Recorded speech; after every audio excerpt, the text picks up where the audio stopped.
Now, 10 years ago, darker peoples everywhere and their friends was rejoicing because of the liberation of Africa. The United Nations declared 1960 the year of Africa because so many independent African states joined that body that year. And joyous independence celebrations were held throughout Africa. Then in May 1963, at Addis Ababa in Ethiopia, came the first great African Summit Conference. I was there. It was a magnificent pageantry of color and eloquence and passionate speeches. We hailed the organization of the African Unity. The Charter of African Unity was signed there. And we wrote about it, how wonderful it was. I was one of the many people who wrote about how wonderful this was. I know now that much that happened at that summit conference was really very foolish and very naive. Why do I say that?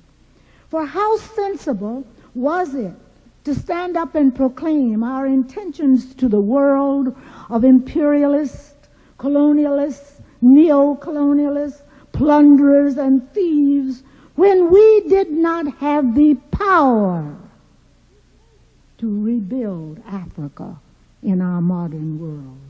We boasted at that conference of an independent, united Africa, a strong, bountiful Africa. We told of the marvelous resources of this continent, of how we were going to take them and use them for the development of our own people, how we were going to be able to invite the children of Africa, wherever they were, to come back and share in the riches of this very, very rich continent, beautiful continent.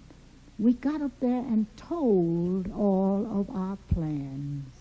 And before the ink on that charter was dry, the enemies of Africa had united to bring us down.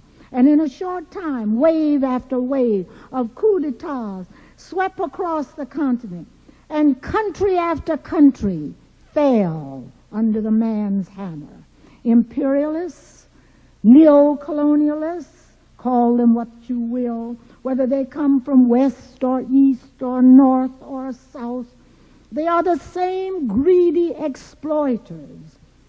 Had my generation learned so much that we thought we would liberate Africa by cooperating with the age-old exploiters of that continent, they who had grown fat and sleek and prosperous had never will have, and have not now any intention of retreating into their predominantly cold gray fastness of their northwestern zones.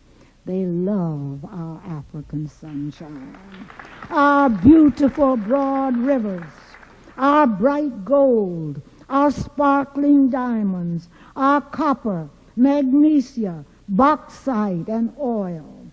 They do not love Africans or the children of Africa, wherever they are.